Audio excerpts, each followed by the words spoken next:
What happened to all those names our grandparents once heard every day? Names that filled classrooms, workplaces, and family dinner tables? Now long vanished from the playground. Some sounded noble, some sounded tough, and a few, well, they were simply brilliant in their own old-fashioned way. If you enjoy rediscovering the Britain we grew up in, make sure to like the video and subscribe for more. So let's open the family album, dust off the old registry, and remember 20 forgotten British names you rarely hear today. Number 1. Doris. Once the height of glamour between the wars and given a touch of sparkle by Hollywood's Doris Day, this name was everywhere in Britain. It felt modern, bright, and full of life. But by the 1970s, Doris had quietly retired, replaced by sleeker newcomers like Julie and Karen. Today it survives mainly in seaside postcards and nostalgic sitcoms. And yet, every now and then, a baby Doris appears. Proof that even the most old-fashioned names can come back with style. Number 2. Gladys. You can almost hear it in a soft Welsh accent. Gladys was once as common as Sarah or Emma, gentle, tidy, and thoroughly respectable. It reached its peak in the early 1900s and held strong for decades. But as time went on, people began to associate it with stern aunts and sensible shoes. Now it feels delightfully vintage, the kind of name that smells faintly of lavender and toffee. Number 3. Beryl. It sounds like a jewel because it is one. Beryl shone brightly in the 1930s and 40s. Carried by women who worked hard, laughed loudly, and knew their worth. It's practical, tough, and unmistakably British. The name of someone who always had a handbag full of mints and a story to tell. Today, Beryl has faded from birth certificates, but not from memory. It's pure post-war Britain in a single word. Number 4. Gertrude. Serious, strong, and sensible. For Victorian parents, Gertrude carried weight. It meant spear of strength. After all, nicknames like Gertie or Trudy softened it, but the full version demanded respect. By the 1950s, it had fallen out of fashion, sounding a little too stern for modern ears. Yet, it's hard not to admire its boldness. A name built for a world that valued character over coolness. Number 5. Ethel. Once among the most popular names in Britain, Ethel meant noble, and it sounded it too. For middle-class families of the early 1900s, it was refined, elegant, and proper. But language evolved, and soon Ethel felt more like a lace doily than a debutante. By the 1950s, she'd retired from the baby books.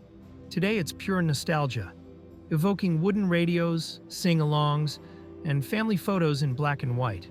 Number 6. Hilda. Meaning battle, Hilda had grit written all over it. Popular in the early 20th century, especially in working-class Britain, it conjures images of women in headscarves, running households, and keeping calm through air raids. Hilda wasn't glamorous, but she was reliable, and perhaps that's exactly why the name deserves more love than it gets. Number 7. Mildred. A lovely contradiction, literally meaning gentle strength. Mildred was a name of quiet dignity worn proudly by women across Britain.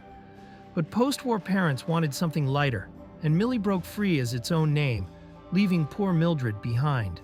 Still, when you hear it now, it feels cozy, like hearing your nan's voice in an old recording.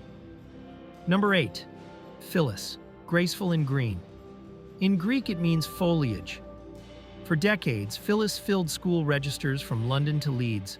It had a literary ring, refined yet homely. But by the 1970s, it sounded like something out of a ration book. Today, Phyllis lives on in anecdotes and archives. A name that quietly bloomed and then slipped away. Number 9. Enid. Romantic, poetic, and undeniably British. Tennyson wrote about her. Enid Blyton made her famous, and for a while she was everywhere.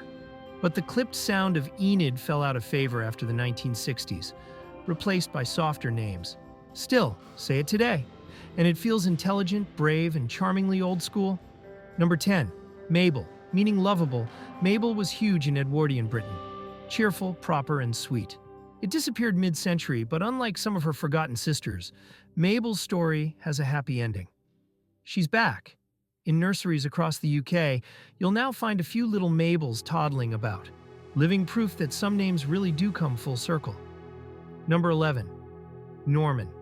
Solid as a brick house.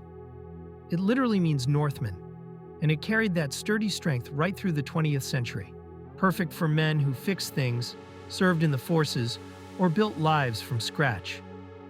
By the 1980s, though, Norman had slipped into memory, replaced by names with softer edges. But few names sound more reliably British. Number 12. Ernest. Once loaded with dignity and a touch of humor, thanks to Oscar Wilde's The Importance of Being Earnest, explorers, authors, and gentlemen carried it proudly. Then fashions changed. By the late 20th century, Ernest was a relic of grammar schools and stiff collars, but its charm is timeless, the name of someone who means what they say. Number 13, Clifford. From Ford near a cliff, Clifford had a rugged yet refined sound. It felt strong, dependable, and polite. The kind of name that shook your hand firmly and remembered your birthday. Shortened to Cliff, it survived a little longer, but the full version faded fast after the 1960s. Still, few names sound more unmistakably British or more like they belong in a tweed jacket. Number 14, Leslie. A name that started as Scottish nobility and ended up across every British office and street. In the interwar years, Leslie was smart, versatile, and everywhere. But by the 1970s, short modern names like Lee and Neil took over. Still, Leslie has a warmth to it. You can picture the neighbor who always waved from his front garden. Number 15, Wilfred. Friendly and gentle, Will for short. Once a favorite for boys born between the wars, Wilfred carries a quiet decency that modern names often lack.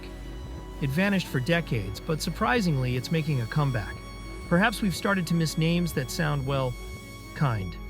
Number 16, Cecil. Elegant, old school, and faintly aristocratic, Cecil belonged to poets, politicians, and the kind of men who owned libraries with fireplaces. By the mid-century, it was far too formal for a modern Britain of jeans and pop music. Now, it survives on theater signs, parks, and a few grand old uncles, genteel and unbothered. Number 17, Horace. Scholarly and serious, Horace was the name of a gentleman who quoted Latin and never missed a train. It carried prestige in Victorian Britain, but sounded impossibly stiff by the 1960s. Today it's rare, but not forgotten. Every family seems to have known a Horace. Always punctual, always polite, and always slightly bewildered by the modern world. Number 18, Edna. Simple, solid, and dependable, like a good cup of tea. For half a century, Edna was a household staple. Then softer names like Emma and Anna took over. But Edna still has charm, a quiet strength, like someone who knows every neighbor on the street. Number 19, Bertha. It once meant bright and famous, and for a while it was. Victorian parents loved its confidence.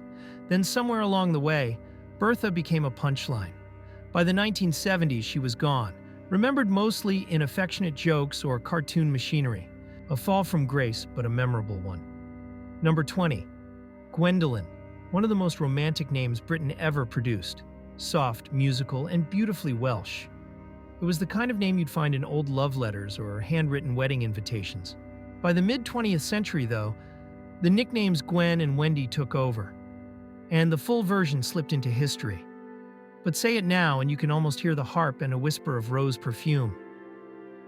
They weren't just names. They were voices, values, and memories woven into daily life. Each one tells a story about the Britain that shaped us. A Britain of tea breaks, handwritten letters, and neighbors who actually knew your name. So tell me, did your family have a Doris, an Edna, or maybe a Wilf? If this trip down memory lane reminds you of someone special, like and share the video, and subscribe for more journeys through Britain's living history.